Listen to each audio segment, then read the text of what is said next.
ہوں اللہ کے بابرکت نام سے جو انتہائی عالی رتبہ اور بہت جلیل القدر ہے۔ سب تعریفیں میرے رب العزت کے لیے ہیں۔ الصلاۃ والسلام علیکہ یا سیدی یا رسول اللہ صلی اللہ علیہ وآلہ وسلم۔ شروع کرتے ہیں آج کی خوفناک کہانی ہے۔ یہ خوفناک کہانی انڈیا سے شیئر کی ہے، انڈیا اتر پردیش سے۔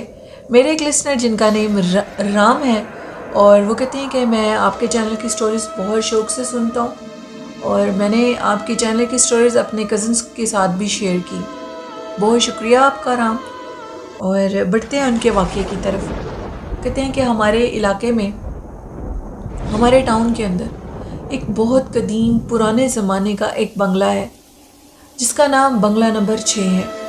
بنگلہ نمبر 6 جو کہ عرصہ دراز سے بند ہے، اور وہ ٹاؤن کی اس جگہ پر ہے جہاں پر لوگ بہت کم جایا کرتے ہیں۔ بالکل ٹاؤن کے اینڈ میں، ہمارے سوسائٹی کے اینڈ میں وہ بنگلہ ہے۔ ہماری جو سوسائٹی ہے یہ کافی پرانی سوسائٹی ہے۔ یہ سمجھ لیں کہ یہ آج سے 60-70 سال پرانی سوسائٹی ہے۔ یہاں پر لوگ اپنے گھروں کا بہت خیال رکھتے ہیں، اور اس سوسائٹی سے بہت وہ دلچسپی رکھتے ہیں۔ اس کے روڈز کی، اپنے گھروں کی ہم لوگ بہت حفاظت کرتے ہیں۔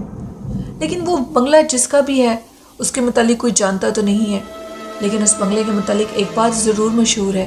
سوسائٹی کے اینڈ میں وہ بنگلہ جو کہ بنگلہ نمبر 6 سے مشہور ہے، کہا جاتا ہے کہ اس بنگلے کے پاس ایک لڑکی کو دیکھا جاتا ہے جو کہ مختلف روپ میں نظر آتی ہے، کبھی کسی عورت کے روپ میں، کبھی کسی جوان عورت کے روپ میں، اور کبھی کسی بوڑھی خاتون کے روپ میں۔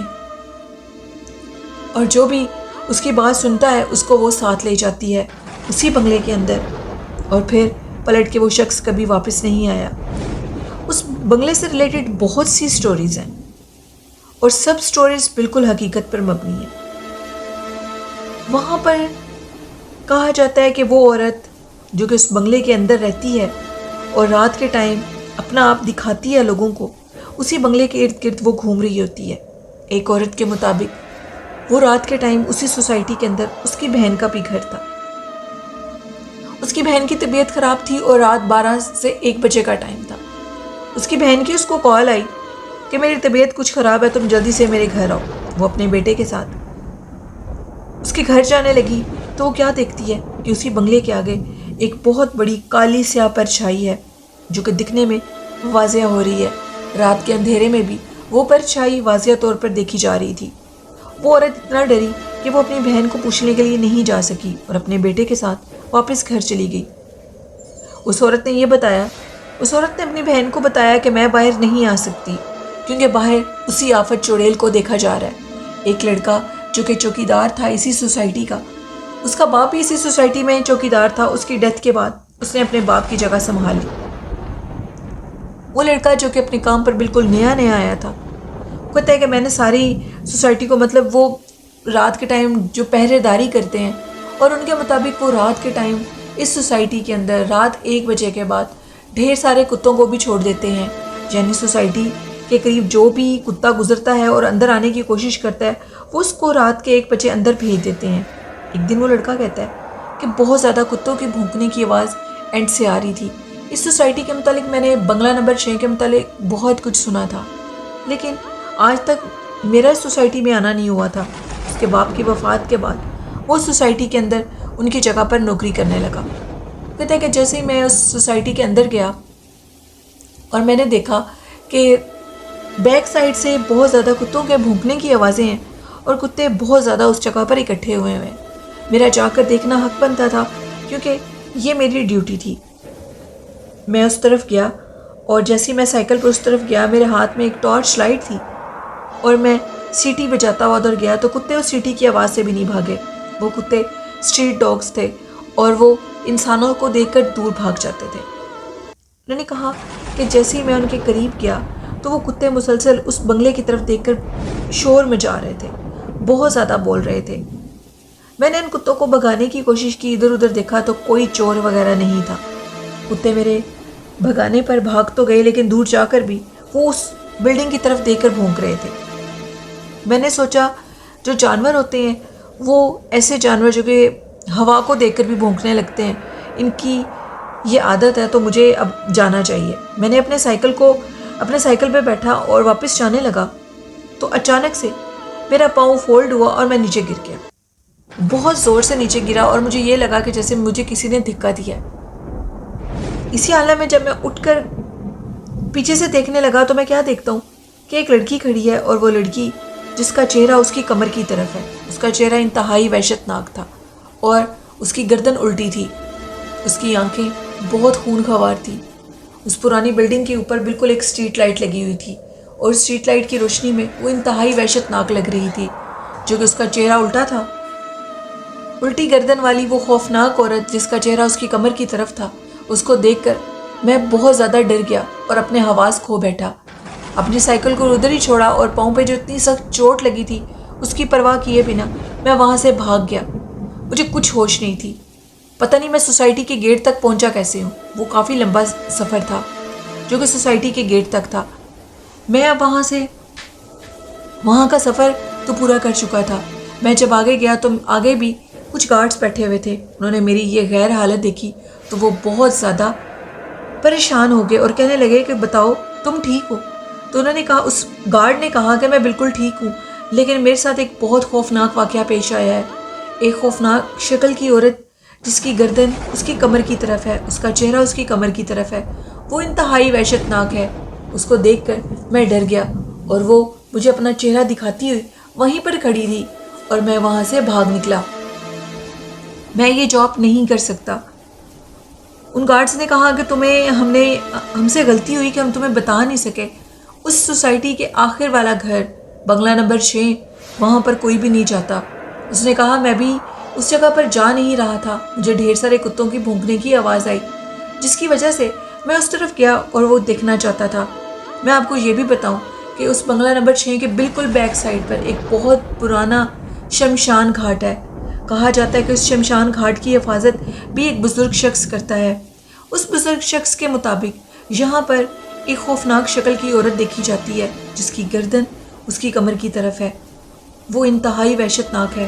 اس کو دیکھ لینے سے ہی انسان کو ایسا بخار چڑھتا ہے، یا تو وہ پاگل ہو جاتا ہے یا اسی بخار کے اندر اس کی جان نکل جاتی ہے۔ اس گارڈ نے بھی وہی منظر دیکھا اور وہ بہت زیادہ ڈر گیا اور پھر اس نے بھی اس نوکری کو چھوڑ دیا۔ آج تک اس سوسائٹی کے اندر رام کہتے ہیں کہ کوئی بھی شخص ہماری سوسائٹی کے اندر اس بنگلہ نمبر 6 کی طرف نہیں جاتا، چاہے وہاں پر جتنے بھی کتوں کی بھونکنے کی آواز آئے یا جو مرضی ہو جائے، ہم لوگ ادھر جانے سے اوائڈ کرتے ہیں۔ وہ بنگلہ نمبر 6 انتہائی پرسرار اور ایک خوفناک عورت کے قبضے میں ہے۔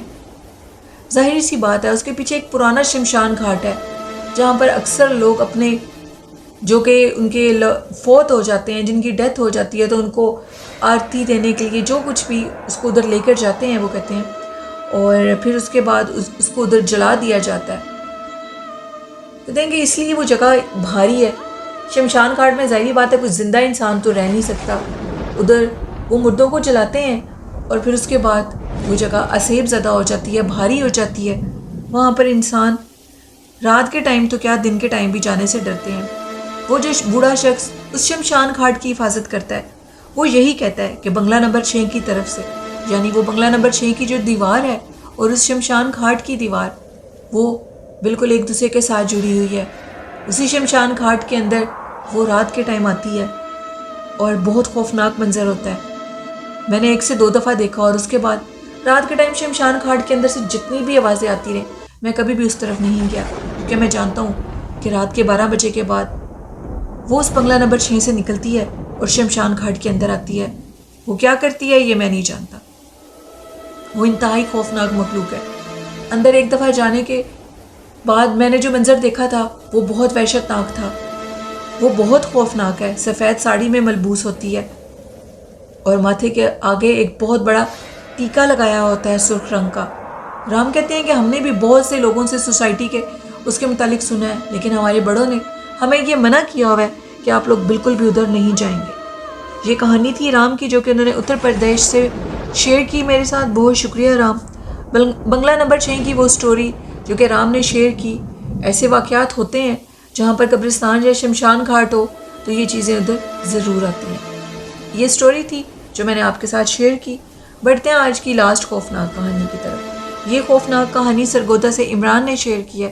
عمران کہتے ہیں کہ میں آپ کے ساتھ مین اس برانچ کا نیم تو نہیں لوں گا، اس جگہ کا نام تو نہیں لوں گا، لیکن اتنا ضرور بتاؤں گا، ایک پاسپورٹ آفس ہے سرگودا کا جو کہ انتہائی عصیب زدہ ہے۔ وہاں پر جنات پائے جاتے ہیں، اس لان کے اندر جنات کی موجودگی کو دیکھا گیا ہے۔ یہ بھی سٹوری یہ گارڈ کی ہے جو کہ میں نے دونوں سٹوریز اکٹھی شیئر کی، کافی دنوں سے میرے پاس آئی تھی، اور وہ کہتے ہیں کہ وہاں کا گارڈ میرا فرینڈ ہے اور اس کے مطابق اس پاسپورٹ آفس کے لان کے اندر جنات رہتے ہیں اور ان کو دیکھا جاتا ہے رات کے ٹائم۔ وہ نظر آتے ہیں، کبھی وہ ایک آگ کے شعلے کی طرح ٹریولنگ کرتے ہیں ادھر سے ادھر، باقاعدہ طور پر دیکھا جاتا ہے آگ کے شعلوں کو، اور وہ کہتے ہیں کہ کبھی وہ انسانوں کے روپ میں ہوتے ہیں، اور جب رات کے ٹائم پاسپورٹ آفس بند ہو جاتا ہے تو اس دروازے کے آگے ایک بوڑھے بزرگ شخص کو دیکھا جاتا ہے اور اس کے ساتھ ایک بوڑھی عورت ہوتی ہے۔ وہ دونوں اسی پاسپورٹ آفس کے بالکل باہر بیٹھے ہوتے ہیں، یعنی اندر والی بلڈنگ کے قریب جانے پر وہ غائب ہو جاتے ہیں۔ نہ جانے وہ کیا اللہ کی مخلوق ہے، یہ میں نہیں جانتا، لیکن وہ اسی حدود تک رہتے ہیں۔ آج تک وہ ہمارے پاس گیٹ کی حدود تک نہیں آئے، لیکن ان کو دور سے دیکھا جا سکتا ہے، لائٹس کے اندر وہ نظر آتے ہیں اور پھر وہ غائب ہو جاتے ہیں۔ اکثر سردیوں کے موسم میں جب بہت زیادہ دھند ہوتی ہے تو یہ جگہ بہت خوفناک ہو جاتی ہے۔ دن کے ٹائم یہاں پر رونق ہوتی ہے، چہل پہل ہوتی ہے، لیکن رات کے ٹائم یہی جگہ بہت خوفناک منظر پیش کرتی ہے، بندہ اس طرف جانے کا سوچ بھی نہیں سکتا۔ اور یہ کہانی تھی، ایک شارٹ سا واقعہ تھا عمران کا جو کہ انہوں نے میرے ساتھ شیئر کیا۔ بہت شکریہ عمران اپنی سٹوری شیئر کرنے کے لیے۔ یہ تھی آج کی خوفناک کہانیاں لسنرز، آپ لوگوں کو کیسی لگی؟ حقیقت پہ مبنی یہ خوفناک کہانی ہے میں آپ تک لے کر آتی ہوں۔ آپ میرے چینل کو سپورٹ کریں، چینل کو سبسکرائب کریں، حضور نبی کریم صلی اللہ علیہ وسلم پر درود و سلام پڑھیں، ان سے محبت کریں، اپنے بچوں کے دلوں میں ان کے لیے عقیدت پیدا کریں، محبت اور احترام پیدا کریں، قرآن پاک پڑھیں، نماز پڑھیں، یہی ہمارے لیے آخرت کی بھلائی ہے۔ والدین جیسی خوبصورت نعمت سے بہت محبت کریں۔ اللہ پاک ہم سب کے والدین کو ہمارے سروں پر ہمیشہ سلامت رکھے اور ان کو صحت تندرستی عطا کرے، آمین۔ اسی دعا کے ساتھ اپنی ہوسٹ نیلم ویر کو اجازت دیجیے۔ اپنا اور اپنے والدین کو اور اپنے تمام گھر والوں کا بہت خیال رکھیے گا۔ مجھے اور میرے والدین کو اپنی دعاؤں میں یاد رکھیے گا۔ اللہ حافظ۔